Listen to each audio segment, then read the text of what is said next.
Hello and welcome to a Taskmaster Talks with Kevin Sullivan. I am a JP, a John Poz from the two-man power trip of wrestling. And of course, joining me as always is the former WCW and ECW World Tag Team Champion, former NWA Florida World Heavyweight Champion, of course, one of the greatest minds and bookers in professional wrestling history, Mr. Kevin Sullivan, the Taskmaster, the Games Master, the devil himself. How you doing today, Kevin?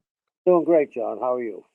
Doing very good. I can't complain. All this political stuff is getting to me a little bit because it's almost covering too much of the news. I'd like to focus on other things. I feel like it's too much politics out there. People are just nuts for it.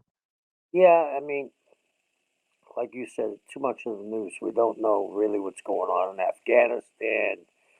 Europe is, especially Germany, looks like they got militia groups and a bunch of things, other things in the world are going on. But hey, we're watching this, and everybody has an opinion, and we're divided, and hopefully to get a little reprieve from being divided with this show. Absolutely. Now, this is an interesting topic today because it's going to be all about the number one requested topic, which is so weird. There's been other topics that was definitely requested a lot, but I don't no idea why. But this one was requested a lot by a lot of people. That is the Dungeon of Doom. Are you shocked by people actually requesting to want to hear about the Dungeon of Doom? I'll tell you, John, it's grown uh, in the last few years. It was to me a very, it hurt my career, but I did it for I believe, the best reason to convince Hulk he could trust me and turn him heel.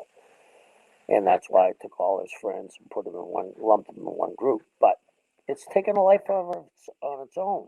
And I guess people are seeing for what it was, comic relief, tongue in cheek, and you know, I for some reason it's become like, to me it's the Plan 9 from Outer Space done by Ed Woods. You know that movie? Yes. That's what it Yeah. is. And now Plan 9 from Outer Space is one of the cult classics of all times. So if you think about this, basically 95 to 97 is the run of the Dungeon of Doom in WCW. This big heel faction, of course, you had the Four Horsemen going along at that time too. More of the serious guys. The Dungeon of Doom were more almost cast out of the 80s. But the kind of fruition or kind of how it started was the three faces of fear. It was you, Beefcake, and John Tenta, who was the Avalanche. So Right. when you guys put that group together, that's specifically when it's starting. It's like Hogan loves Avalanche. Hogan knows you forever. Hogan loves Beefcake. Is that like what's going on here? He wants to work with those three guys. Yeah, and if you look back, I had a lot of heels hurt, and Rick was hurt or in contract negotiations.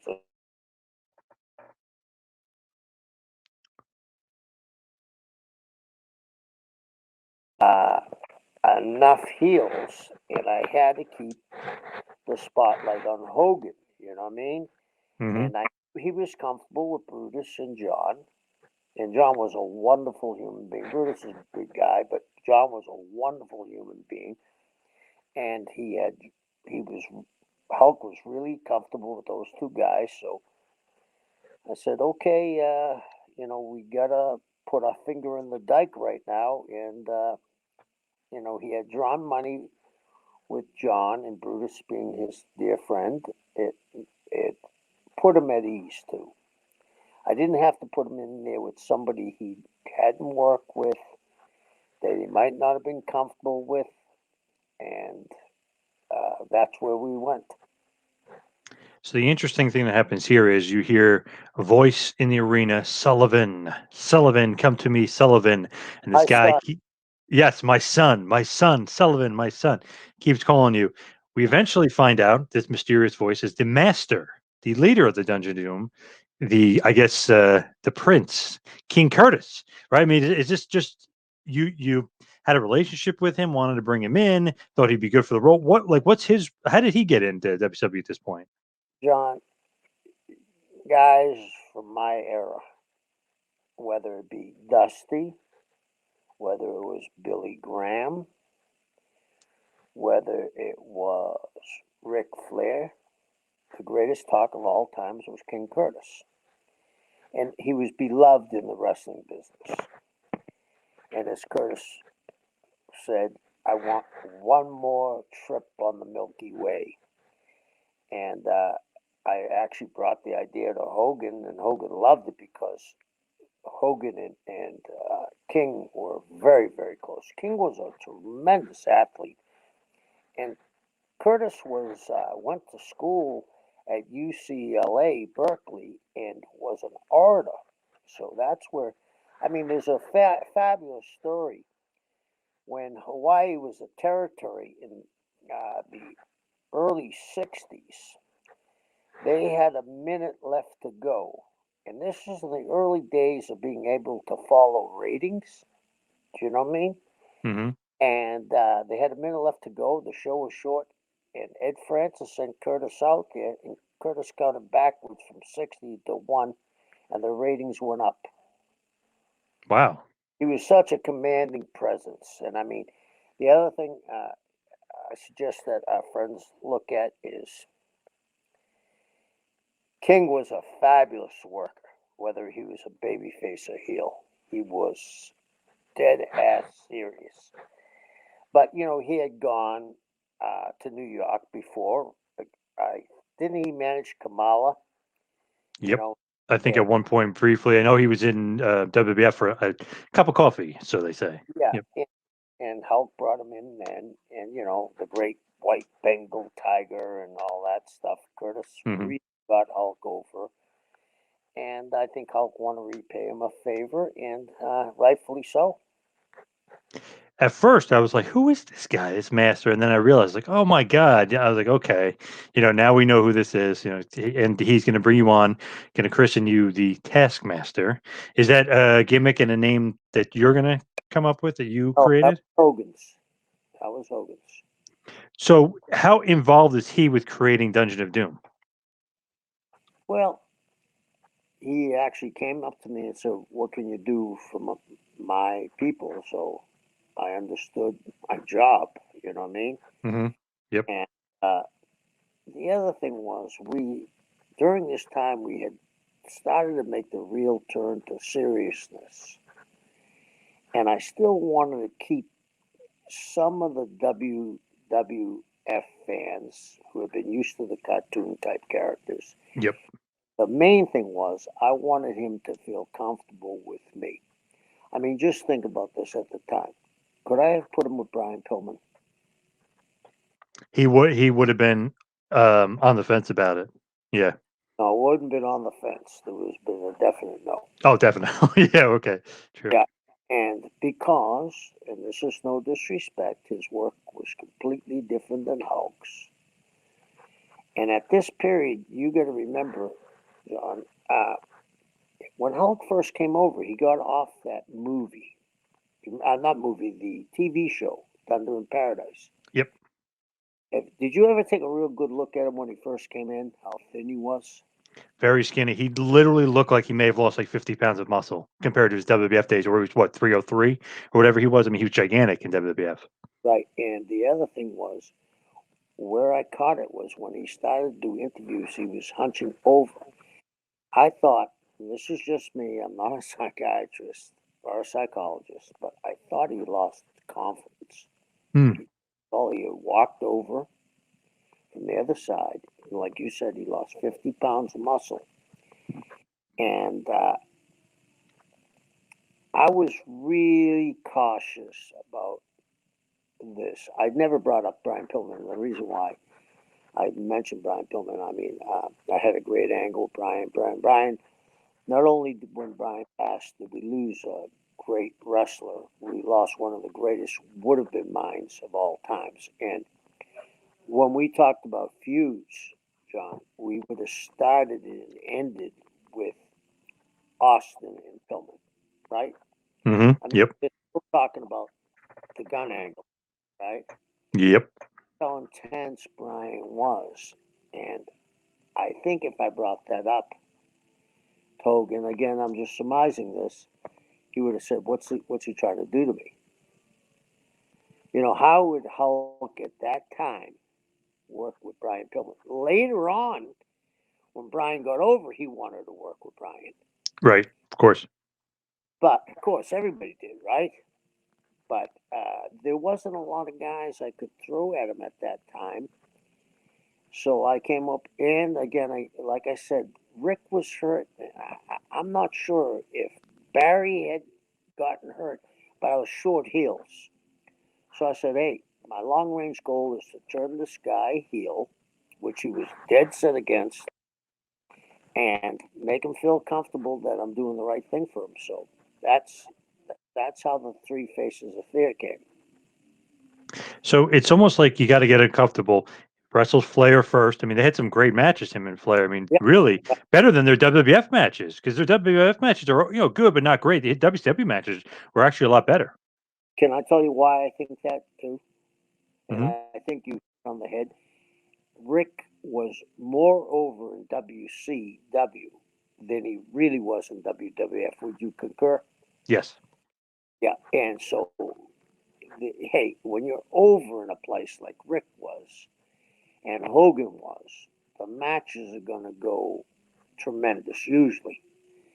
And you feel a lot more comfortable when you know you're over Rick. And during this time, as you remember, Rick was making some of the greatest interviews in history. Hmm. And, and we're basically a Southern company. And it was a little bit of a civil war, the North against the South. And I think, if you listen to the tapes back then, and the production company uh, did a hell of a job of browning out some of the boos from Hogan because he's in Rick's, home place. Yep. I think, and the other thing was during this period, there were two of the biggest stars in the history of the wrestling business, and I think Rick said, "I'm going to show there's no animosity. I'm going to go out and bust my ass and make Hulk look the best he's ever been in WCW," and I think he did that. No doubt. They had some great matches, especially when he first came in '94. They had some really good matches. What is your relationship with Hulk here? Because, on screen, obviously, you're the guy pushing the end of Hulkamania. You got to kill Hulkmania. What's your relationship like with him off camera, off screen? You guys have a good relationship? Yeah, I knew him from the very beginning, when he was in Tampa, starting to be a wrestler. And I had gone for a couple of shots when he was in Continental in Pensacola. And yeah, yeah, he was, we had a great relationship. Were you ever surprised at all that he became, the Babe Ruth of wrestling? Did you foresee that? Were you surprised at all? They're like, wow, I can't believe, this young punk I knew from Tampa is the biggest star in the business. If I said I thought it would happen, I'd be lying. But he was, once that Rocky movie hit, it Yep. changed the dynamic. And before that, because I believe at that time, wasn't he in AWA? Yep. He wrestled in, I think it was in Dothan, Alabama, as Sterling Golden, I think. I may be wrong, but he came off that Atlanta TV at one time as Sterling Golden. And he went to Pensacola area and he drew a huge house. And I believe it was with Holly Race. And I mean, when I say a huge house, this is Dothan, Alabama. I think they had 20,000 people in outside stadium in Dothan, Alabama. Wow. Yeah. And it's funny So, too, because if you go back to AWA, you watch those shows when he beats Bockwinkel for the title, and they reverse it. The crowd is yeah. like deflated. I mean, they're not happy. Like they were literally go nuts that he won, and then like deflated. So Vern almost a little bit too much of a stop and start with Hulk. He had something there, and he didn't realize it. Well, I think it is that a lot of people don't know the history. You know, he had made a deal with Vern that he could work in New Japan, and Vern wanted, I think, 50% of his merchandise and a Oh, booking fee from New Japan. So I think it was one of those things where you give the guy the carrot and then take it back. And I thought, I've thought about this a lot, John. And this is why I go back to Eddie Graham being such a smart guy. When the regional territories really started popping up was after the Chicago national TVs, right? Yep. I mean, they always had regional territories, but back in those days, guys coming off the Chicago tape when they were booked, like we'll say in Boston or New York, Dick the Bruiser, it would say in a little circle, TV star. Hmm. So Right. it was like when 17 started and Tommy Rich would go to, other territories, they were coming to see Tommy. And what happened was all those guys that took over the regional territories were wrestlers. Bob Geigel in Kansas City and Pat O'Connor. Vern, Dick the Bruiser, the Sheik, one of my dearest friends, uh, the Fields in the Fields brothers in Continental. Before it was Continental, it was Gulf Coast. Uh, Bill Watts when he went to Louisiana. All of them were wrestlers. The only one that followed Eddie's pattern is Eddie was through wrestling full time and made other wrestlers. Eddie didn't put himself on top unless he was a special referee or he was in a 6-man with Mike or something. The rest of those guys couldn't let go and couldn't get the younger guys over. And they didn't want to. And it's if you look back what I'm saying to you, here you have uh, Wilbur Snyder and Dick the Bruiser. They're the world heavyweight tag team champions. Bruiser's the world champion in his part of the world. Vern's the world champion in his part of the world.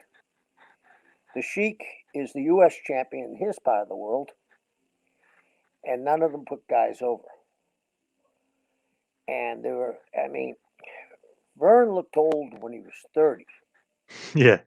You know what I mean? And that's Yep. when I think really hurt Minneapolis. And I'm sure some people disagree with me, but as great a performer as Dick Bockwinkel was, and you hit it on the head when you said the fans were very disheartened with those finishes. They killed their own. Nick was like I said, a fabulous worker, but he was in his early 50s. It was time to give it to Hulk and time to let the young guys get over. And I think we saw that. I'm not going to say without Hulk, Vince wouldn't have been able to do it, but it would have been a lot harder. Yeah. No doubt. So Able to follow that path of the rock and wrestling connection and movie stars. I think with Hulk though, everybody else fell into their rightful spot. Piper number one heel, Orndorff kind of like that number two heel. Like I feel like everybody fell into the right spot with Hulk at the top. Right. Now, going back to WCW '95, so Beefcake at this point, when the Master is kind of coming into this, he's the man with no name. He went from the Butcher to the man with no name. He's got a million different names. I feel like they're all like Hogan creations as far as Right. the names. Who's is like the man with no name, the Butcher, the Booty Man, like all these crazy names. Is that all Hogan saying like that's what he want, or is Beefcake pushing that? And it was, I'm sure Butcher, not Butcher, but Beefcake and Hogan got together and came up with the names. Let me tell you a side story about the Butcher. That cost WCW, I would think, I'm just surmising again, estimating, 100 grand because Abdullah the Butcher sued them and Oh, won. didn't know that. Wow. Okay. Yeah. So technically, I guess he owns the name. Obviously, Abdul the Butcher. So you couldn't use anything Butcher, the Butcher, anything like that. Using in lawsuits, I call it too similar. There's another word before too something and similar. Is it? Hmm. I was Interesting. involved. I had the gym. Didn't know that. That's interesting. So eventually, he's going to become the Zodiac, which is Right. perhaps the weirdest of all these gimmicks in the Dungeon of Doom. The yes, no, the face paint, the weird haircut. Whose idea is this? You creating that? No, that was Hulk and Brutus. You What did know, you think of it? well, I like Brutus. He always looked good, but they were so joined at the hip. You had to do what Hogan. He had creative control. You know what I mean? Hmm. I think if Brutus had taken one name, I mean, whatever they could have come up with and get away with close to beefcake. You know what I mean? Whether it be something else, they should have done that because once they lost that lawsuit, I'm sure they're getting pressure on from the North Tower saying, "Hey, don't ever make a mistake like that again." You know what I mean? Hmm. Because they I went just, through. just think the Zodiac, the gimmick is so 80s and it's so campy. And they're supposed to be these horrifying gimmicks, but they're really come off corny. Did you kind of think that at the time, or you're not even like, Oh, whatever? You're like, John, I had thought, and I thought I portrayed it fairly well, a serious heel. I mhm. knew what I was doing here. It was literally cutting my own throat. But I knew, uh, the end justified the means, and I needed to turn him heel. I needed to turn him heel. Hey, everybody has a shelf life, and this country, we love to tear down heroes, but we love to see them rise from the ashes. Mhm. So when he became a heel, they wanted to boo him, especially when he said, "I fooled you." I said, "Take your prayers and say your prayers and take your vitamins," but when he rose from the ashes as a heel, he became a bigger baby face. So I think that it was the right thing for me to do, and I think it was the right thing for the company. With this group, so eventually Avalanche, who's John Tent, is then going to become the Shark. Who's creating that crazy, weird gimmick? And I never understood how John became the shark. You know what I mean? I never understood that. All of a sudden, I was told that he's the shark. And I didn't understand it. I didn't understand the correlation to, you know, if you're a shark, you gotta win. I think. You know what I mean? Right? Well, is that Hogan again and Tenta making it up? Uh, I'm not sure if John came up with the idea, but you got to realize too, these guys were very loyal to Hulk, and rightfully so. That if Hulk came up with the name Cowflap, they were going to say yeah. And that's no disrespect for them because it wasn't that they were just followers. They believed in Hulk because they had drawn huge money in New York with them. Mhm. So, and Hulk could be very persuasive because his track record in drawing money was second to none. It was not even close to the business, was it? No, mm-mm, definitely not. Now you also add in Kamala, who makes sense in the group when you think about it. I mean, he's just a weird kind of 80s style character. Drew huge money with Hogan in 1987, leading up to and late '86, leading up to WrestleMania 3. So I mean, you could see why Kamala's added to the group. Did you think he added to the group, or did you think this? Okay, there's another '80s guy that's probably not going to work in 1995. Well, I was on the fence of him not working in 1995, but Kamala had drawn big money too. The other thing is that people forget we had signed a deal with New Japan. Kamala was a huge star in Japan. Yep. He earned the babyface in Japan. And I knew what James could do in the ring. Okay, with a character like Kamala who had all that exposure in New York, wrestled Hogan, wrestled The Undertaker, what could you have done with him except be Kamala? Could he become Big James Harris again? I don't think Yep. so. He fit in, to me, where there's a willing suspension of disbelief with Kamala that the rest of us, until later on, didn't have. So, because he had that, he was Kamala, he kept his name, and he had all that exposure in New York. And it was good because the Japanese liked him. Absolutely.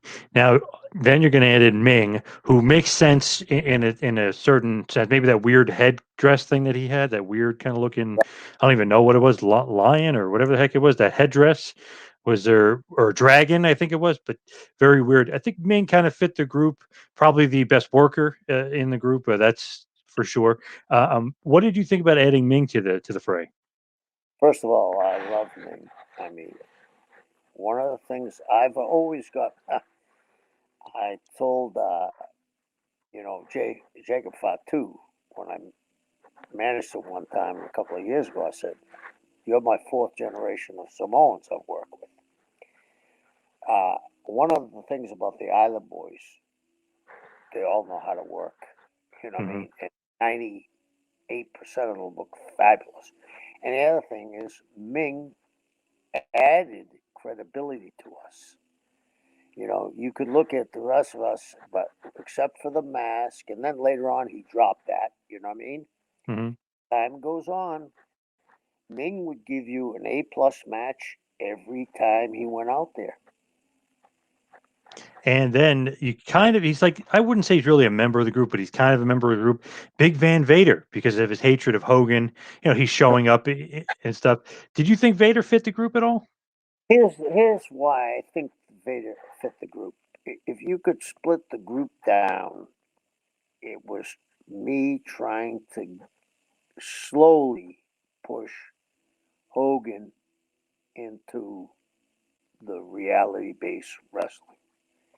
And with Vader and Ming Hmm. and Kamala, because of all the exposure, it started to go a little bit more that way. And we know the money Vader drew. And Hmm. again, he was uh, a welcome addition to our company because of his relationship with Japan. So to have him on our thing, meaning the dungeon, it helped, I think, add a little credibility. Not And that as tipped. right, I got you. As the dungeon is moving along, and you're in this, literally in that dungeon, and it kind of looks like a, dim, dark, bad horror movie, something like. Who's creating that set and putting that together for the dungeon for you and the master? The dungeon where we did all those vignettes. Is that what you Yep. talk about? There Yep. was a company in Tampa that did that, and I think maybe Hulk had an idea, and they kind of they storyboarded it, and we did them I think in 2 days. My memory serves me right, and it was in a warehouse where they built that stuff. These people actually, they weren't fly by night. They did stuff for Hollywood too. Cool set, but maybe didn't fit with wrestling. You know what I mean? Like, I don't know if it necessarily fit with where WCW wanted to be headed in 1995. No, it was not where we wanted to head. And I mean, I'm sure Eric felt the same way. In fact, I know he felt the same way. But you gotta remember this. We, not we. People. I don't know if a lot of people know this. Hogan was not on a WCW contract. He was on a personal service contract to Turner. There can't be any more power than that, right? Right. And wanting him to be comfortable, to me, was the most important thing, because it was like, we're playing chess. I'm going to move my knight out, and he's going to come with his bishop, and I'm trying to get him to play the game, and he wins, that he feels confident that I can direct him the right way, that I'm not going to have him do anything that he's not comfortable with. And then when he turned heel, it was the biggest pop of the history of, biggest turn at that time in pro wrestling. Yeah, no doubt about that. What's Bischoff's role creatively at this point? Because it's so many times he said that he had nothing to do with the Dungeon of Doom. He's kind of saying, he's like, that was Kevin Sullivan, almost saying like, I had nothing to do with Dungeon of Doom. What was his creative input at this time? Probably he didn't have much, but it wasn't that. It was all my ideas, because I was given the ingredients to work Hmm. with. Yep. Whether I did it right or wrong, I'm not sure, but I certainly couldn't put those guys, Discount Ming and Barbarian later, and Vader. I certainly couldn't put those guys in matches with Dr. Death or Mike Rotunda or the Steiners. They were directed. It was like uh, I was doing a Basic Instinct movie along with Plan 9 from Outer Space in between the Yep. movie. You know what I Yep. mean? And it was hard to do that balancing act. And it was hard for me, too, personally, because, as I said, I had been a pretty serious heel. And I knew I had to get him so comfortable to work outside of not working with friends. It took me a long time to gain his trust. And I think it took a lot of those guys a long time to gain his trust. So it was, again, I'm repeating myself, but it was the ends that justified the means. Yep. Yep. Now, I think the best addition to the Dungeon of Doom would be in 95, well, Fall Brawl 95, really, when the Giant, Paul White, makes his debut, comes down, snaps Hogan's neck, saves you from the 5 minutes alone of you getting your ass kicked. I was like, first of all, this guy's a giant. Second of all, he looks great. Third of all, is he really related to Andre? And then fourth was like, this guy is just huge monster, but athletic as hell. The way he just jumped over the rope, you're like, Jesus Christ, who is this guy? So that Right. was so interesting. Where did he kind of come from? Did Hogan bring him in from the Monster Factory? Yeah. How was he kind of Oh, brought in? wasn't in a monster factory. Somehow, and I probably don't have the story right, but this is the legend. Somehow Paul was playing basketball in a minute league around Chicago, and Jimmy Hart and Hulk ran into him when they saw him. And at that time, Paul had a manager, and the manager came up to him, and Hulk saw him and said, hey, at that period, WrestleMania 3, wasn't it Hogan and him, the biggest of all times, Andre and Hogan? Yes. So, hey, he thought he was hit, lightning strikes twice. Yeah. And really, if you think about it, I mean, the Giant, obviously green as hell at this point, but wow, Right. did he have potential? I mean, like that mold of clay, it's like you don't get 7 foot plus guys that in shape and like that athletic. Right? I mean, he's a freak of nature. Oh, yeah, and he was really athletic. That was the thing. And the other thing is, don't forget this, John, how young he was. What Yeah. was he back then? 23, 24? I think it was like 23. Yeah, it's super, super young and new to the business. Yeah, It's crazy. yeah. And he got a push, obviously right away. His debut is the beating up the biggest star of all time and snapping his neck. Is that kind of can you get any more grandiose than the debut than beating up Hulk? I don't think so. I mean, I don't think so. And I think, that was Hulk's idea. I mean, he knew here's the thing. Maybe I've been sounding hard on Hulk. First of all, Hulk knows what draws money. He's a Florida boy. Hmm. He watched Yeti's television program, so he knew what draw money.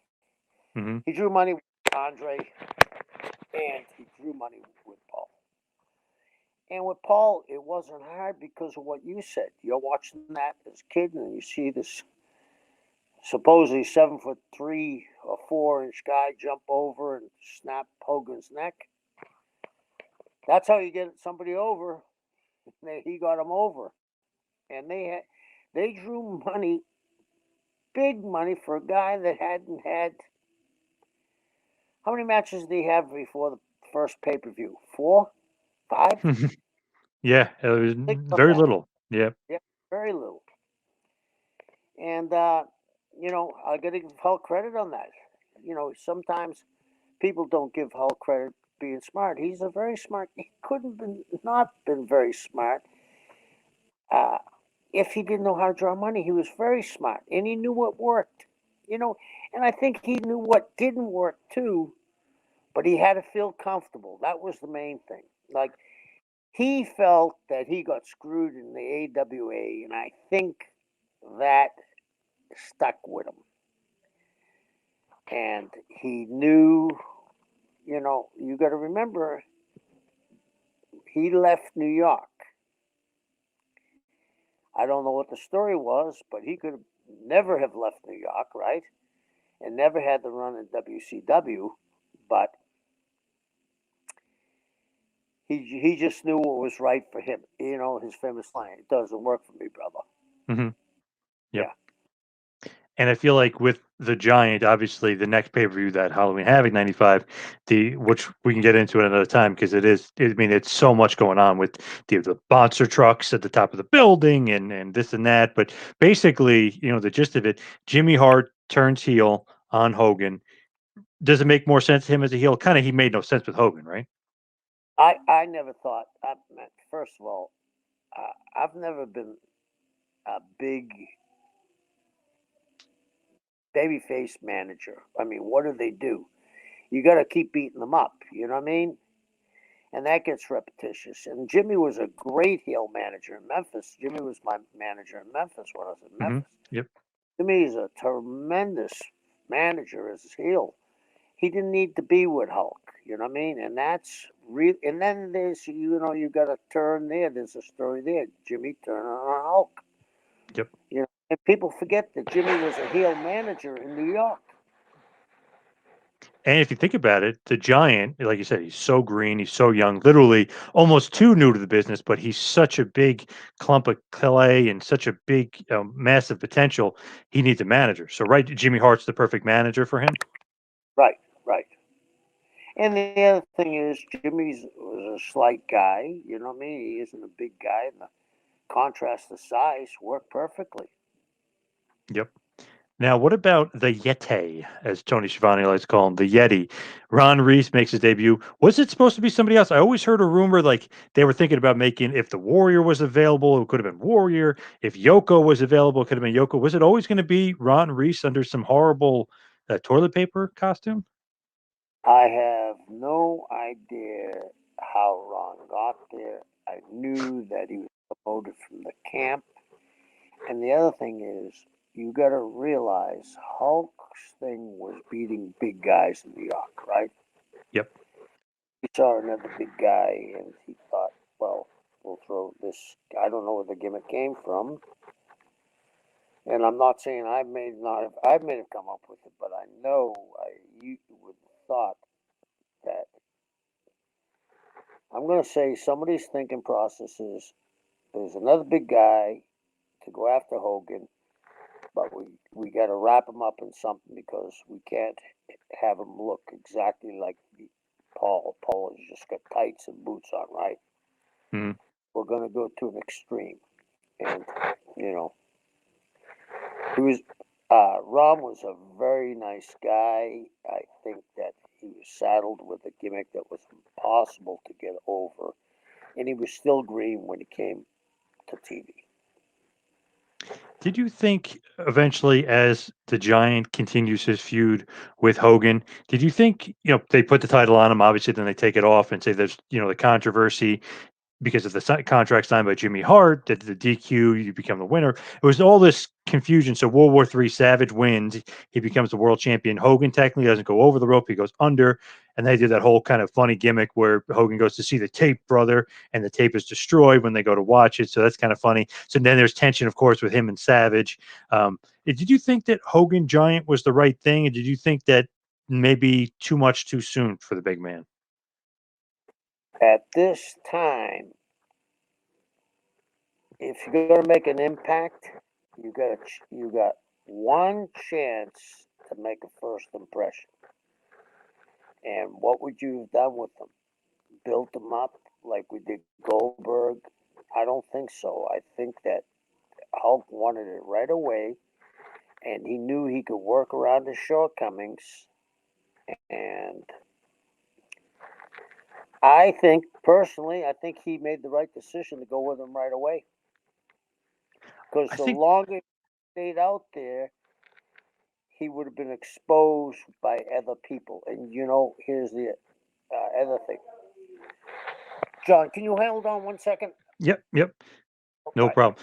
So as we're talking here about the Dungeon of Doom with Kevin, he'll be back in just 1 second. Talking about the Dungeon of Doom here, and it's just one of those things where it's like the Giant was feuding with Hogan, but they also had Macho Man Randy Savage feuding with Ric Flair at this point, which is a much more realistic angle. Miss Elizabeth will turn heel on Macho Man, align herself with Flair. It becomes much more real.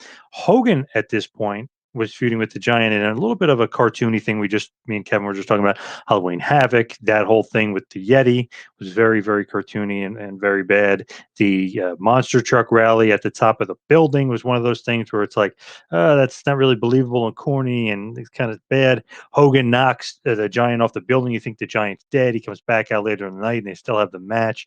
Very, very campy, very cartoony. Didn't really particularly work, I think, very well at that point in time. Did not really enjoy it. I enjoyed much of the other things that were going on in WWE.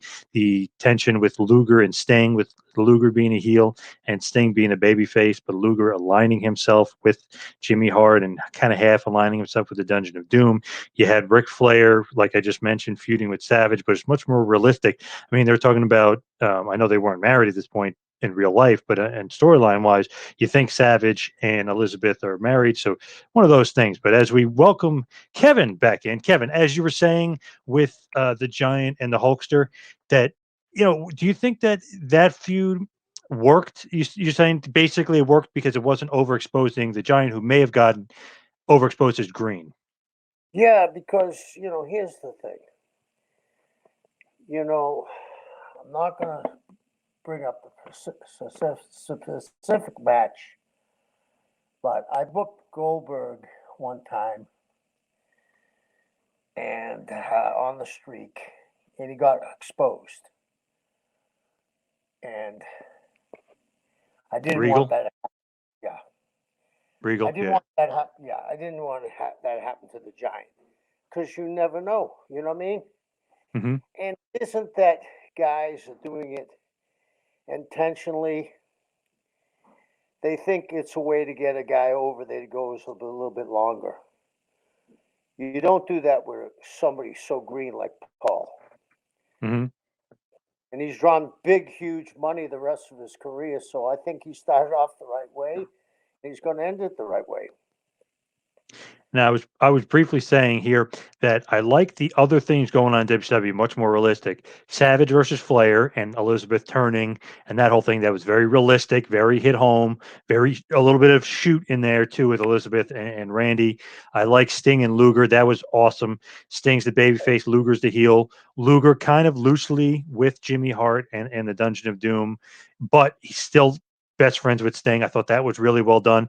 How cool was it, or did you think how well it worked? I love it still to this day. I love that feud. Not really feud. It's like the team of Sting and Luger, but Luger is a heel. He's aligned with Jimmy Hart. He's aligned with the Dungeon of Doom, kind of. Is that just clever writing? But he's Sting's best friend. I think that was the best Luger ever was portrayed. He just hit that spot perfectly because it was close to his personality at the time.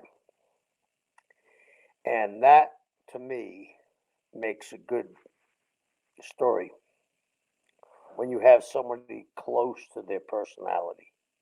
Yes. Yep. And Luger Absolutely. played that excellent, and Sting did too. That's one of my most proudest moments, I think, and that people don't bring that up much. Luger was terrific then. Terrific. It gave him another dimension that he never had before, and I believe after that people was, and they were enjoying his bullshit, making excuses and, oh, glad you're here. Uh, I'm sorry I'm late. He was just so dead on, and they did a magnificent job. And I would, I would love to go back and look at the ratings and see when their segment came on. I'm gonna take a wild guess and say they drew a quarter of WWF at the time's audience off of Raw. When people that people don't understand, John, how over that segment was when Luger and Sting did it, because it was so refreshing. And I got that idea when I was a baby face and Austin Idol was a heel. And Jim Barnett, this was his idea.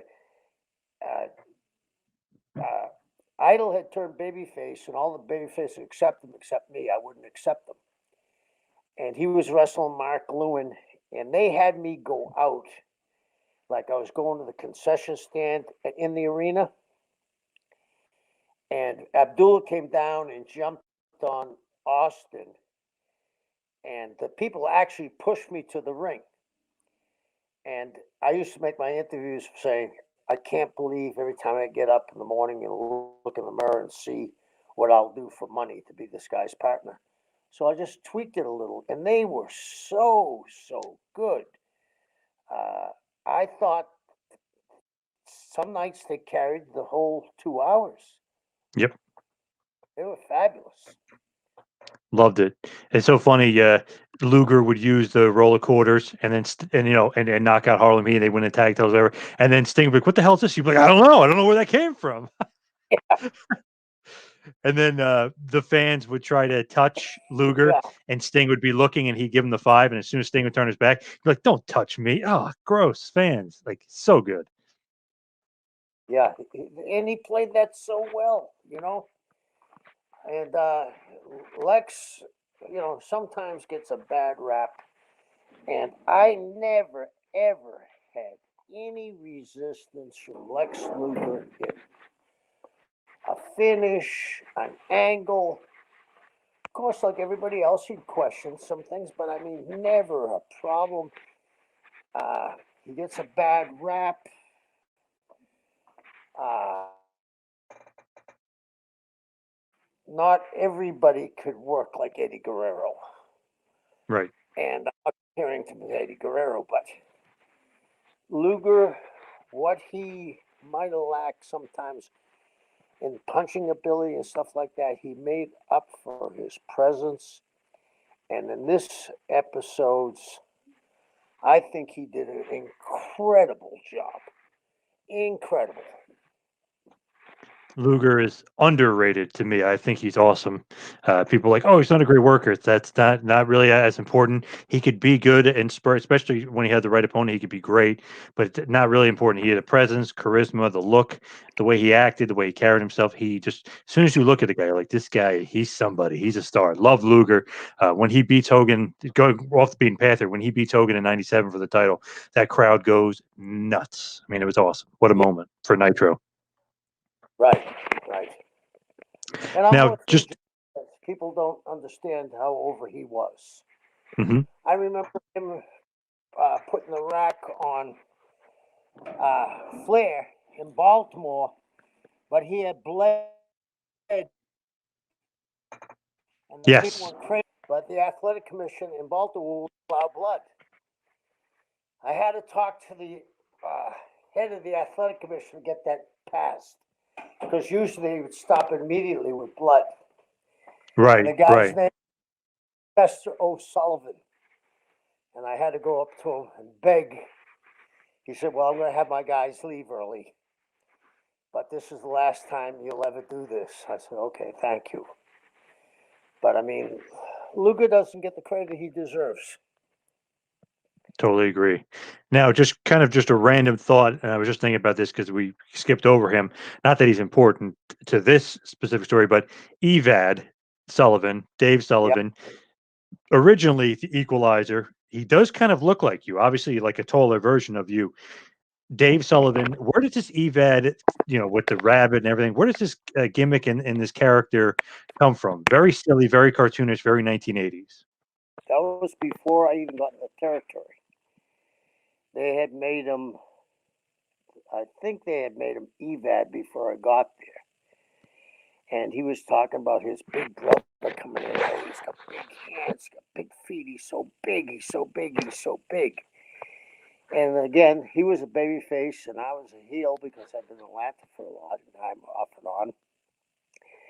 And the Nasty Boys were beating him up, and I came to the ring and I threw fire on them, and that's how we went with the angle. Yeah, that angle's awesome. Yep. Yeah, and him and Hogan, he became the #1 Hulkamaniac. So Why? They had nothing like that's what they wanted for him? I think it was to show you could never do this in today's day, but he was supposedly dyslexic and a little slow, and it was showing that Hulk had compassion. He was a Hulkamaniac, and Hulkamaniacs come in all shapes, sizes, and colors. So that's I where that believe he I believe he became a pretty good football coach, I believe, in yes, college he football did. ranks. Nebraska, right?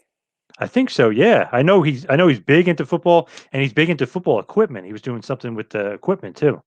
Really, he's a good guy. So just moving along, just another random guy that joins the Dungeon of Doom, kind of. Loch Ness Haystacks Jr., I guess, really. Where the heck did he come from? You just got him Big, from England, I guess? You're like, oh, he fits the group? huge star in England. Okay, I booked him on a Saturday night, and he drew. I forget who he worked with. He drew a 4-5, the biggest Saturday night we had that year. He had drawn. He was called Giant Haystacks in England. And if you ask the English guys, Regal and Finley and those guys, Yep. they'll tell you he drew nothing but huge money in England. And at this time, I started to look around what is missing with WCW. There was the international flair. Because after that, when I brought Conan in, he helped me get Rey Mysterio and open the doors for the Luchadors. And Regal mentioned Fit Finley, and Terry Funk told me he was one of the 5 best workers he ever saw. So I brought him in, and I wanted to give the show a international flair, but to legitimize the international stuff. You know what I mean? Hmm. We had like, and then I kind of mockered it with Regal, who did a tremendous job with Bobby Eaton, right? Yes. Sir Bobby Eaton, and The but Earl of Eaton.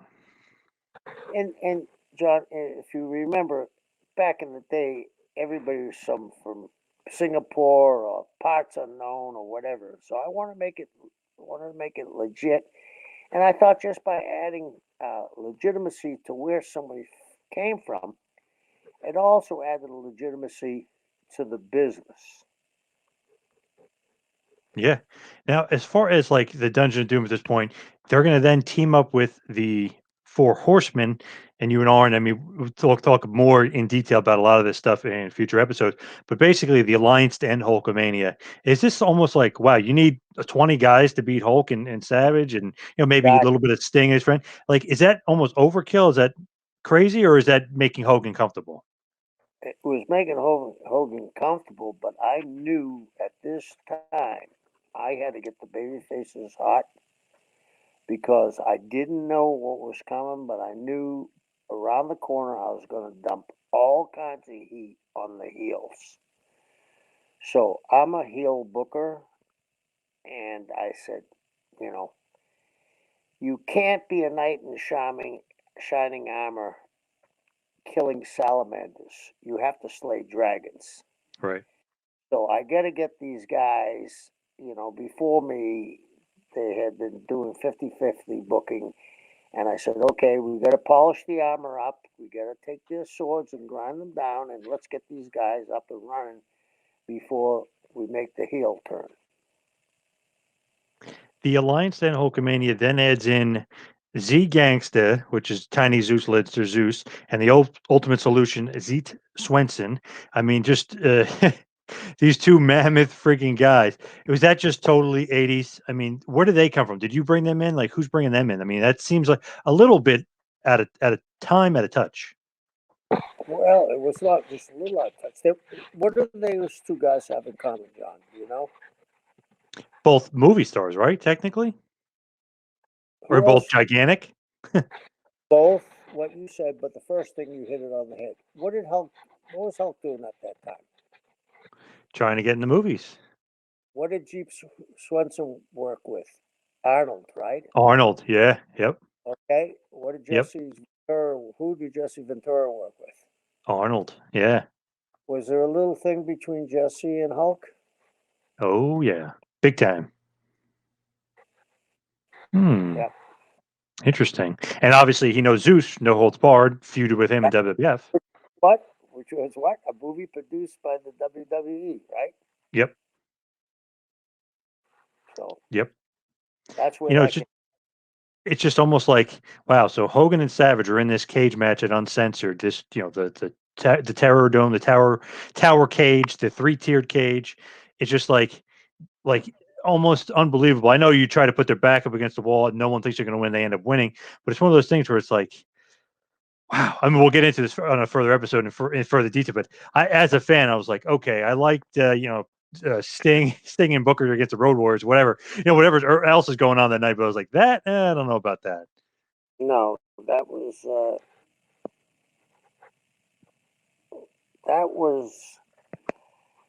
and no disrespect to Hulk, but I think he was on a fishing expedition. Hmm. That he also could bring guys from the movies into his world. Interesting. Yeah. I wonder, like, I know they're only going to be there for a short time, but I wonder if he actually thought like that would be something that would just help him out or help the Dungeon of Doom, or was it primarily just like, okay, I'm just going to beat these two monsters and we're just going to move on to the next one. I need some more, like you said, I need some more dragons to slay. I think so. Yeah. Yeah, I think so. I mean, again, he knew what worked for him. He had a formula. Big guys, I sell, I hulk up, I drop the leg. And he knew what worked for him. And when you get comfortable, and I always say this, and if someone's listening to us that's a booker, the worst thing you can do is fall into patents because it's a way to burn out quickly. And sometimes you should put your best match you got on first.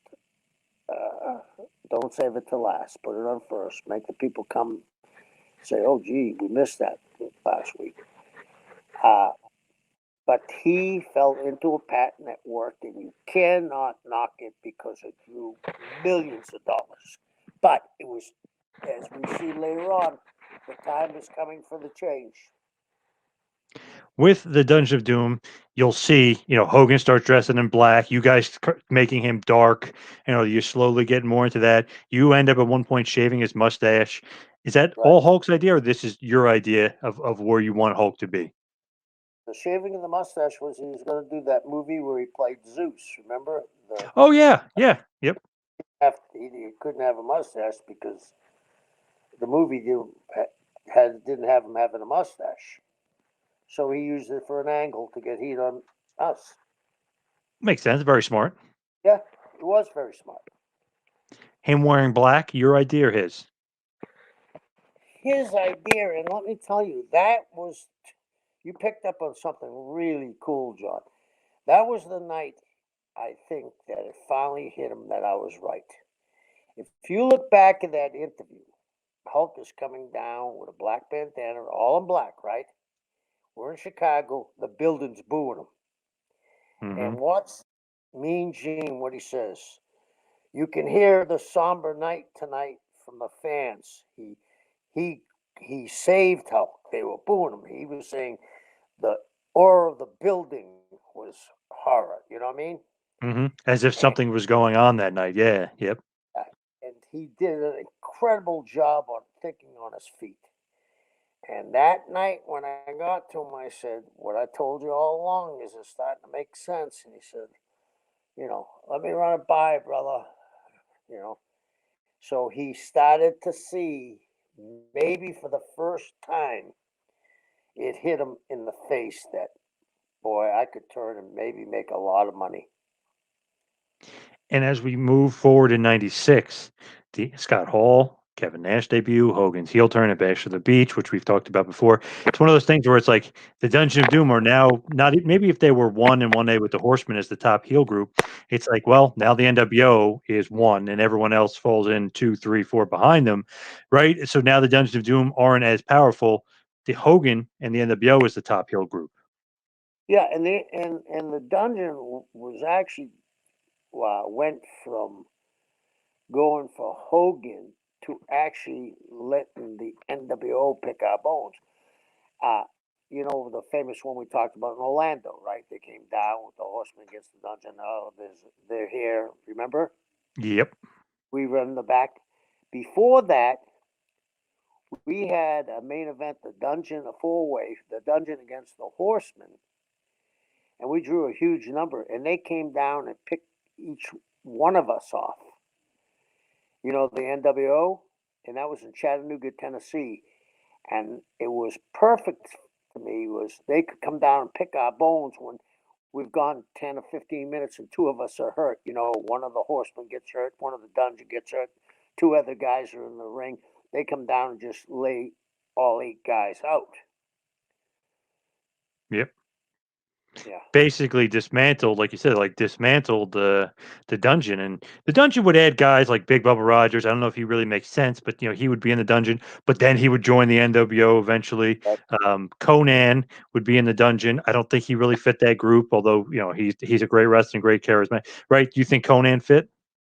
No, Conan should have been on his own. Conan is got a. The other thing about Conan was he brought the Hispanic audience with him. A lot of people don't give him credit for that. He brought, Carlos is half Cuban, half Puerto Rican, and wrestled. He was a huge star in Mexico. So he brought three of the factions of the Hispanics to us. And especially in, Miami, that means a lot. The guy I was forgetting, Hugh Morris, Bill DeMott, he actually fit the group when you brought him, Yeah. right? I mean, he fit perfectly. Yes. I met Bill in Japan and I gave him a job. He was a big, impressive guy, could move, super strong. He could do anything. Bill was a wonderful performer. I feel like underrated. A lot of people don't realize he Yeah, was a damn good wrestler, good athlete. Underrated. way underrated. I saw him in Japan. I was there the first time he tried a moonsault in the afternoon, and I couldn't believe he hit it. You know what I mean? We put a big pad out for him, a mat. It was like an amateur wrestling mat. We rolled it up into a tight circle, and he did the moonsault. I couldn't believe, that's the first time I saw a guy that big do one.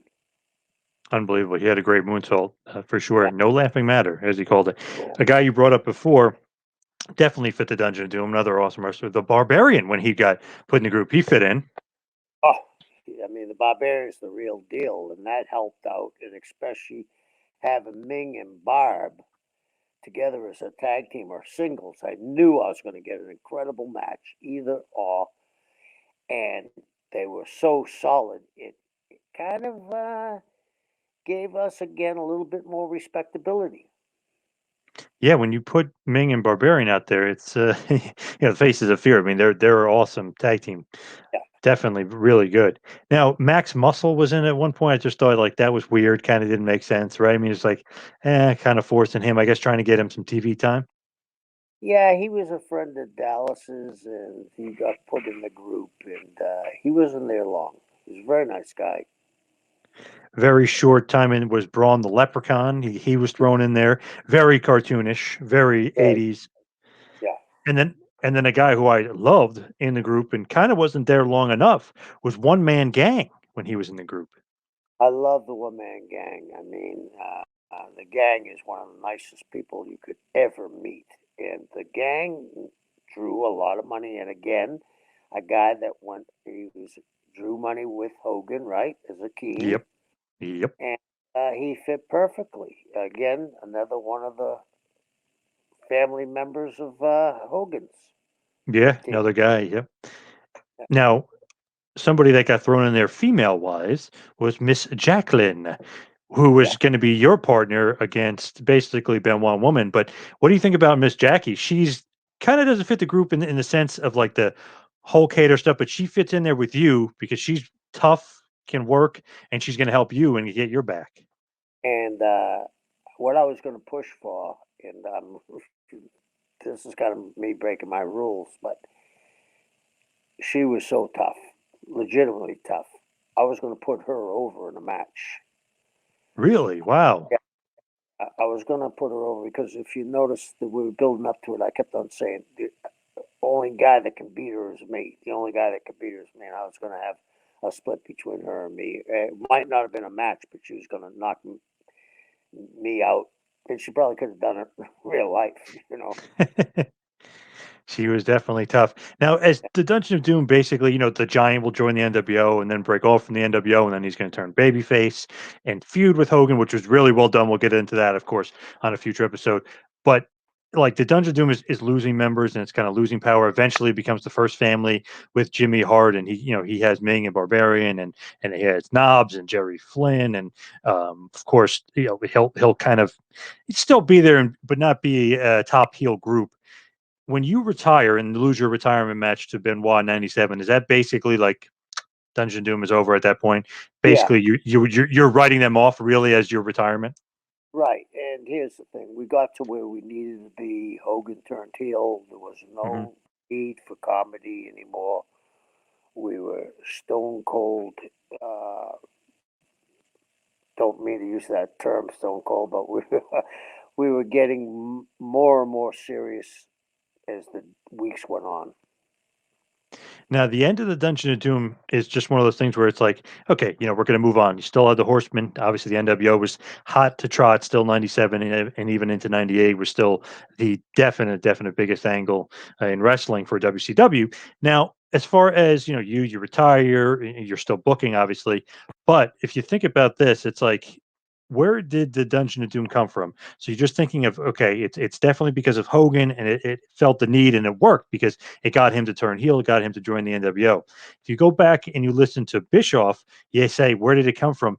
He was saying that there was some psychedelic drugs. I think he's joking, obviously, but he's saying there's some psychedelic drugs going on between you and Hogan, and that's where the Dungeon of Doom was formed. I know he's kind of joking, but it almost sounds it sounds legit.